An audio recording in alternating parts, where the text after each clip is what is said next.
계속해서 시장 점검해 보도록 하겠습니다. 오늘은 김주영 아카치오앤컴퍼니의 대표 자리에 모셨습니다. 어서 오세요. 안녕하세요.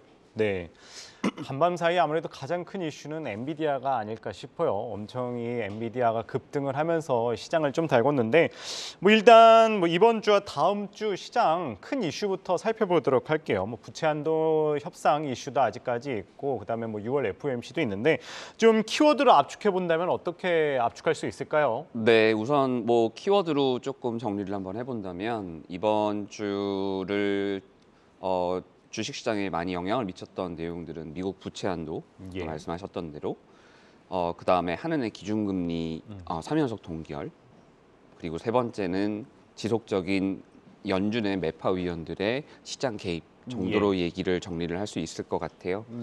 말씀하신 대로 미국 부채 한도 같은 경우는 계속적으로 지지부진한 내용들이 진행이 되면서 이제 날짜가 한 열흘밖에 남지 않아서 시장에서는 불안감과 함께 빨리 이것이 해소됐으면 좋겠다라는 내용들이 나오고 있었고 이런 부분들 때문에 미국 주식뿐만 아니라 이제 전 세계 주식시장 전체가 영향을 좀 받고 있는 그런 모습들이라 이 부분이 좀 정리가 돼야 된다라고 말씀을 드리고 싶고요.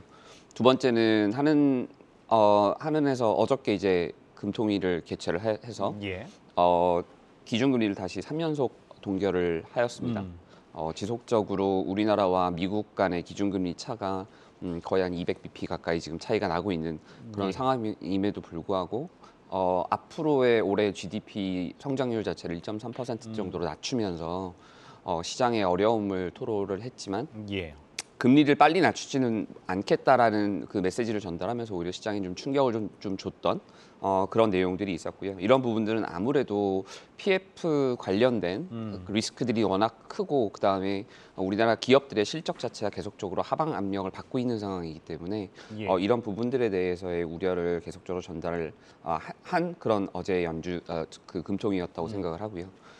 세 번째로는 이제 수요일 날, 목요일 날 우리나라 시간으로 목요일이었죠. 그랬죠. 연방준비위원회에 이제 5월 의사록이 발표가 됐는데요. 긍정적인 부분은 어쨌든 모두가 동의한 금리 인상은 아니었다. 맞습니다. 이번은 맞았을지 모르겠지만 앞으로의 방향성에 대해서는 분명 물음표를 남겼다라고 하는 부분은 긍정적인 부분이었으나 이런 부분들에 대한 우려를 지속적으로 표현하는 그 매파적인 위원들이 지속적으로 방송에 나와서 금리를 더 올려야 된다는 이야기를 하다 보니 시장에서는 이런 부분들이 충격을 계속 좀 받는 그런 모습이었고요. 이것이 결국은 우리나라의 환율 자체도 1,300에서 1,350 사이를 지금 묶어놓는 박스권 트레이딩을 연출하고 있습니다. 그렇다면 또 다음 주도 큼지막한 이슈 잠깐만 언급해 주세요. 아스코도 있고 이제 31일 날 MSCI 관련해서도 있던데 좀 구체적으로 설명 좀 부탁드릴게요. 네, 우선적으로는 제일 중요한 것은 이제 MSCI 지수 이야기고요. 5월 31일 동시효과 때 이제 추가적으로 도입되는 종목들의 매수세가 들어오게 될 겁니다. 지난번에도 말씀을 드렸지만 한화 에어로스페이스, KT 그다음에 코스모 신소재 그리고 포스코 인터내셔널 이렇게 4종 하고 KT 이렇게가 지금 이번에 편입이 될 텐데요. 이쪽의 매수세들이 굉장히 강할 거기 때문에 이 부분에 대해서 좀 관심 깊게 지켜보시라고 말씀을 드리고 싶고요. 특히 한화 에어로스페이스 같은 경우는 오늘 누리호 발사 부분도 있고 해서 앞으로 향후 호재들이 굉장히 많을 수 있는 부분들이라 좀 관심 있게 보십사라고 말씀드리고 싶고요. 두 번째로는 당연히 내일 6월 2일부터 시작하는 아스코가 이제 있을 겁니다. 그리고 대부분 아스코 개최 이전에 대형 M&A들은 발표가 되곤 하고요. 또 아스코에서 발표하는 주요 적응증 관련된 치료제들이라던가 임상 결과 자체가 결국은 그와 비슷한 임상을 진행하고 있는 기업들의 주가를 끌어올리는 역할들을 많이 하고 있기 때문에 이 부분들을 좀 주의 깊게 좀 관찰을 하십사라고 말씀을 드리고 싶고요. 세 번째로는 마찬가지로 이제 6월 1일이 넘어가면서 고용 지표들이 미국에서는 발표가 될 겁니다. 이 고용 지표들이 과연 6월 13일, 14일 그러니까 우리나라 시간으로 6월 14일, 15일 개최되는 연방준비위원회에서 과연 어떤 결정을 할지를 어느 정도 가늠할 수 있는 잣대가 될 거라서 예. 요 세 가지 내용들을 좀 주의 깊게 보십사라고 말씀드리고 싶습니다. 예, 알겠습니다. 이제 5월도 얼마 안 남았는데 한번 다양한 변수들 주의 깊게 바라보면 좋을 것 같습니다.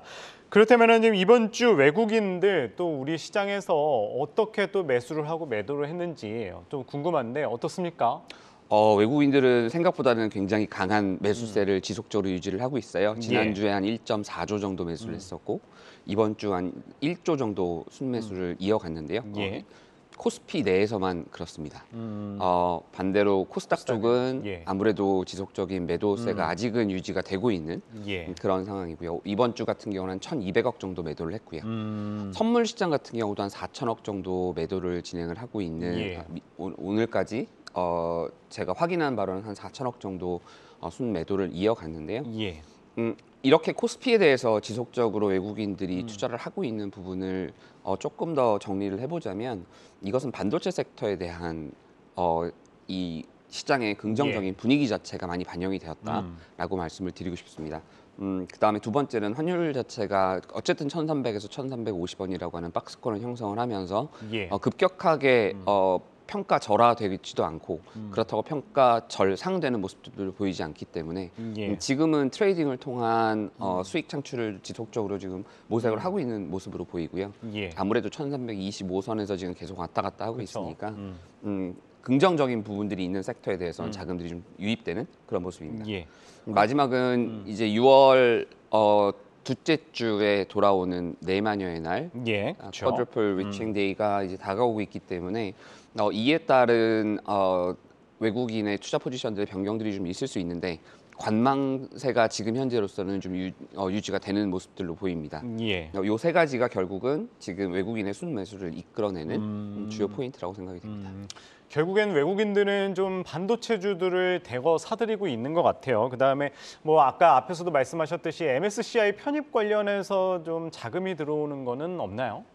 아무래도 MSCI 지수에 편입이 되게 되면 그 종목들에서는 적게는 한 500억 선에서 많게는 한 2천억 선 정도까지의 자금 유입들이 보통 되게 됩니다. 예. 아무래도 편입이 되게 되면 그만큼의 주식을 담아야 되기 때문에 예. 또 이거는 기계적으로 담는 부분들이라 5월 31일 이제 동시호가 때 이 종목들을 담아서 6월 1일부터는 이 트래킹 에러라고 저희가 표현을 하는데요. 예. 그 지수를 그대로 복제해서 사용할 수 있도록 가게 되는데 한화 에어로스페이스 같은 경우가 한 1,300에서 1,800억 정도의 순매수세가 들어올 것이라고 예. 증권사에서 지금 예측을 하고 있고요. 예. 그런 부분들 때문에 강세가 유지될 거라고 생각을 했는데 생각보다는 그렇게 자금이 많이 안 들어왔고요. 반대로 코스모 신소재 같은 경우는 지금 외국인들이 지속적으로 계속 매수를 보이고 있어요. 그렇더라고요. 예.